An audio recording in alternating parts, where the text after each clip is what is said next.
YouTubers, how's it going? Today I'm out in the garage and I thought I'd make a video while I do the spark plug change on my truck. It's 2001 F150 four-wheel drive. This one's got the 5.4 V8 Triton in it. This one's a 2-valve motor, not the newer 3-valve. So it's going to be a little bit different, probably not quite as difficult as the newer motors are. So I'm going to get my stuff together here and show you what we're going to be using. I got a 3/8 drive set out here and some things that we're probably going to be needing. Got some dielectric grease. This is really good to keep your spark plug coil packs, because these have coil on them from corrosion, from sticking so much and tearing apart when you're popping them off. Got some Never Sees. You can go with the gray. I went down to O'Reilly's and all they had at the time was copper, which is good. But this one is good for up to 2,000 degrees, but I can't see that getting to that temperature, but it'll work. Maybe a little overkill, but it'll work. And of course, spark plugs for this one. These are the SP-479 Platinums from Motorcraft. You can get these pretty much anywhere. They're not super expensive, even though they're Motorcraft, but I got them off Amazon. Pretty good deal. So you're going to need 8 of them. It is a V8. And of course your 3/8 drive set. One quick point. Just because you have a 5/8 here doesn't mean you should use that. That standard 5/8 does not have that cushion of the rubber stopper in there. So go with this one that says spark plug, and it will be at 5/8. As you can see, this one's got the rubber stopper in there. It's going to help you pull it out and protect that spark plug a little bit too. Keep it from getting dropping down in there.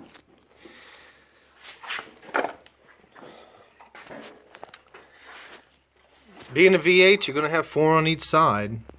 This one's probably going to be a little challenging in the back there. As you can see, they have coil packs on them. We got 1, 2, and then 3 and 4 in the back. There's going to be a couple things we're probably going to have to take off here. Looks like the fuel rail right here. We've got 2 bolts, one here and one back there where my finger's pointing at. I think those are 8mm. And we'll start by taking that off, and probably the PCV valve line to get that one out of the way. Probably go ahead and take that off right now. Get that out of the way there. Might help a little bit. That one out of the way. And should be able to just leave pop the fuel rail off there and get that out of the way. One thing I am going to add, it's always good to have air compressor around. Yeah, you don't need one about that size, but we need a nice little adapter on here so you can blow it, get all that dirt and dust out of there before you start working on it. I mean, this one isn't too bad dirty of an engine, but they all collect dust and dirt.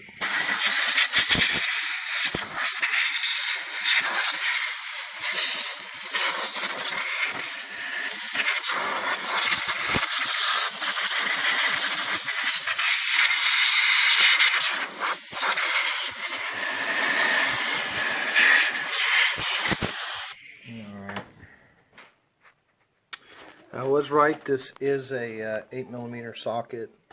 Just use a little extension there and get it started like that. And there's one there, and then there's one back in here, right there.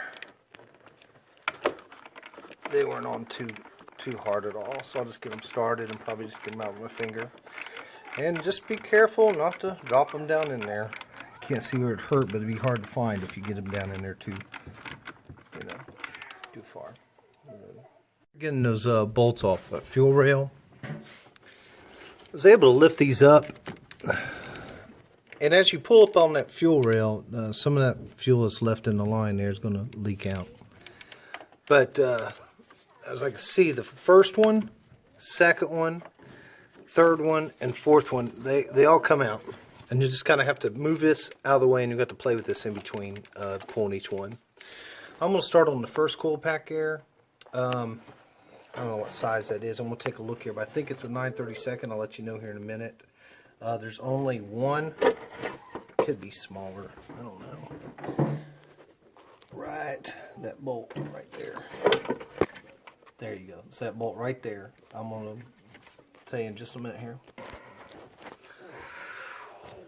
Well, the one bolt that's holding in the coil packs, it's best to use the 7mm. Just get that loose.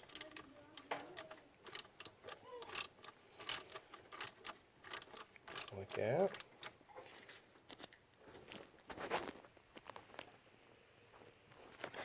As you can see, I got the first coil pack out there. And let me see if I can get the camera down. Man, it is pretty dirty down in there. The spark plug. So I'm going to get the air and I'm going to blow that out. Alright, blew that out real good. A lot cleaner. There's the second coil pack and third. I'm going to go ahead and take these bolts out and get them off. As you can see back here, that cylinder 4 over here on the passenger side, that one's way back in there, that coil. So you're pretty much going to have to get some kind of step stool or something. I've got a metal chair out here. And don't be afraid to get dirty, because you're going to be laying up in there getting that off.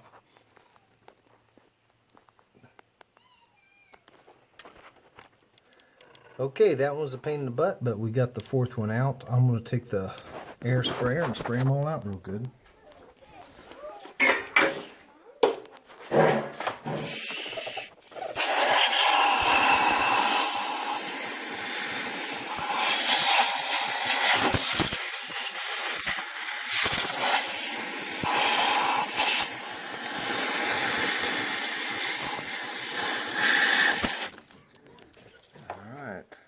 Let's start taking the spark plugs out. 3/8 drive. Make sure you got the 5/8 socket, the one with the rubber stopper in it. Gotta have that, okay? Set it right down. Chair work. We'll start with the first one here. Give me a minute.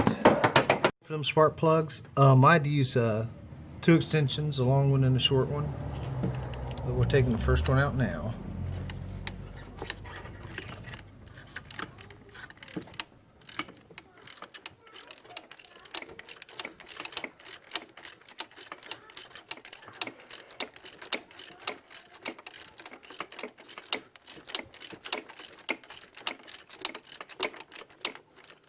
Go ahead and pop that ratchet off. See if it's hand loose yet.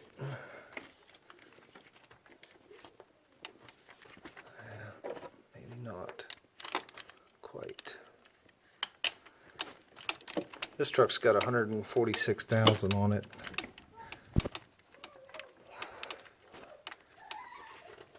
I have the original maintenance records on it, and the only thing I cannot find is the spark plugs where they were changed out. I don't want to need 2 hands for this. And voila, spark plug. Pretty dirty. Really burnt out, actually, if you look at it. A lot of corrosion on it. Wasn't hard to get out, though, as far as that one. Now, that back one, back in there, might be a little tricky. Alright, I'll go to work on the others. There is the third one. That thing looks really old. Oh. You never know. This thing, it could be original. If it is like 2001, so you're looking at 17, almost 18 years old. So got one more to go, guys. I want to tell you, that one in the back, that one is a tough one. So just be willing to have a lot of patience. Don't get in a hurry. I'm taking a quick breather here. But as you can see, just got a pretty deep well, and you don't have a lot of room to work with back there. And if you keep working, you can achieve anything. This is the fourth one out the very back. It's not easy, but you know, doing stuff yourself is not really the easiest way. It's definitely the cheapest. Alright, so I'm going to blow all that out, clean that out in there, and we'll start putting the new ones on. The original I just took out, 146,000 miles, and the new one. These are both capped at between 54 and 56 thousandths. So I'm going to put a little bit of the Never Sees on them and get to work, put them back in.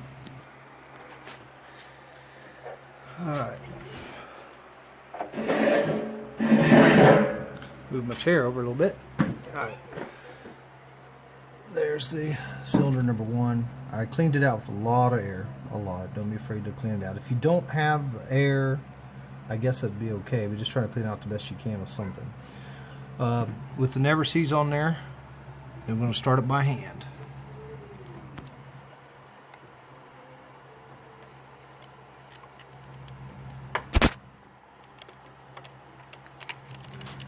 Drop it down in there.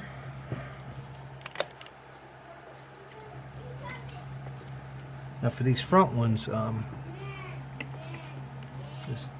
I guess any of them, just kind of get started by hand like that. Before you get your ratchet, get it snug first. Alright, the first one's in there, nice and snug. Don't over tighten them. Those are aluminum heads. They're a little bit softer than the iron ones on the old 4.9s.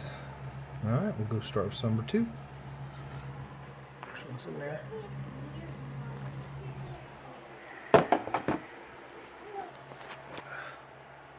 Alright, I got number 1, 2, and 3 in there now. If you look up the specs on this, you should be getting about 22 foot-pounds of torque. I can't get my torque wrench back in there. So basically, I just get it to where it's tight, snug, and then I go about another quarter turn. I don't want to. I've heard about them blowing out. I've never had any issues out of this one, but you know, this is the first time I've changed them on this one. So anyway, we got one more to go on this side. Then we'll have to start on the beast, which is the other side. The first cylinder, and there's the coil. And highly recommend this. The Dielectric Grease. Keeps from getting corroded. Just squeeze it in there, right on top. Just like that. And it helps it just pop right on and off too.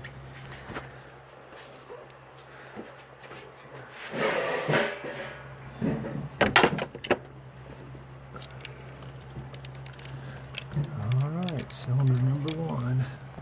Let's set this down for just a minute. Cylinders 1 through 4 on the passenger side. Coils are back in, all in place. I want to give you just a heads up. Your biggest enemy on this side is that fuel rail, but you got to loosen it up right there.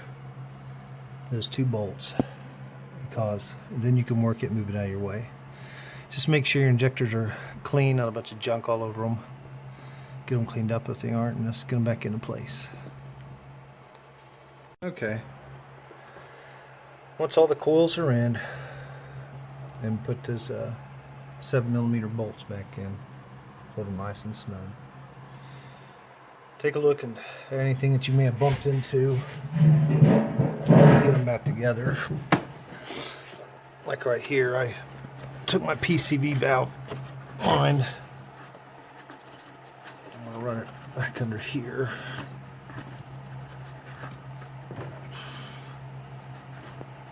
Maybe I will.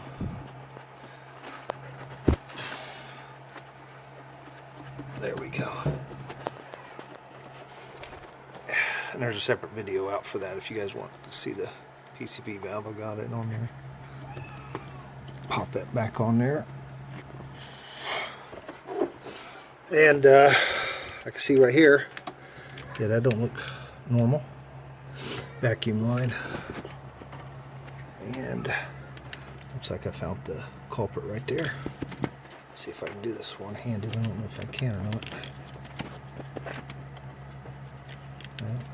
Guess I'll have to put that down for a minute. Okay, vacuum line's back on. PCV valve line's on. Fuel rail's back on. Everything seems snug. Here in just a minute, I'm going to start tearing into the driver's side. Do cylinders 5 through 8. One thing I'm going to do, maybe give you as a hint, after you get this one side done, I'm not saying go take off in your truck and run it, but start it up and listen to it. Make sure you ain't got to misfire some of them. Make sure them coil packs are on there. They pop when you put them on, but just ensure it. Let it run for a minute. Cylinders 5 through 8. Looking at how to get to things a little bit easier, is going to have to try to get this intake out of the way a little bit. The cover on top, take that sucker off. And right here at the power steering reservoir, right here, there's a couple bolts here. I think it's 7mm. As you can see, it's sitting right over top of the coil pack on cylinder number 1.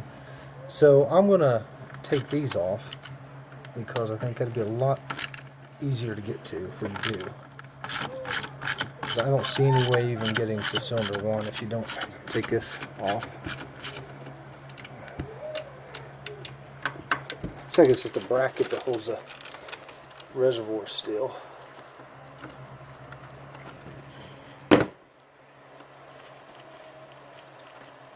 Anyway, I'll get to work taking these 3 bolts out.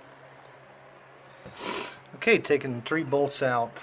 Let's see, as I opened up a pretty good area. We're going to repeat the same steps on this side. I'm going to try on this side to see if I can get those out without moving that fuel rail, though. That fuel rail is not the funnest thing to mess with. So I'm going to start with number 1 and go back. Side.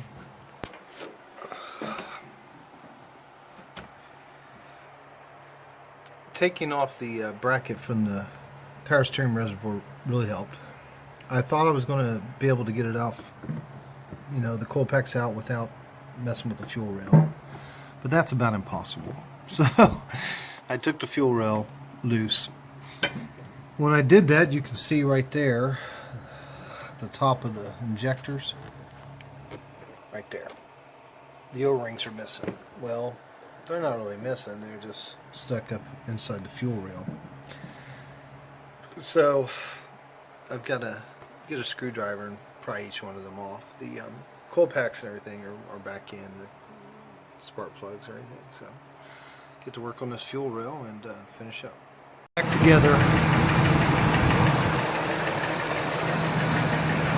Give anybody a hint if you're going to be working on these. Be careful on those fuel rails. On the driver's side, when I popped the fuel rail, the O-rings got stuck up in the fuel rail. It's hard to get to, you can't get a screwdriver in there, so I took a very small drywall screw and put my thumb up in there and popped the O-rings out. I went down to O'Reilly's, and if you have to get them, they're these right here.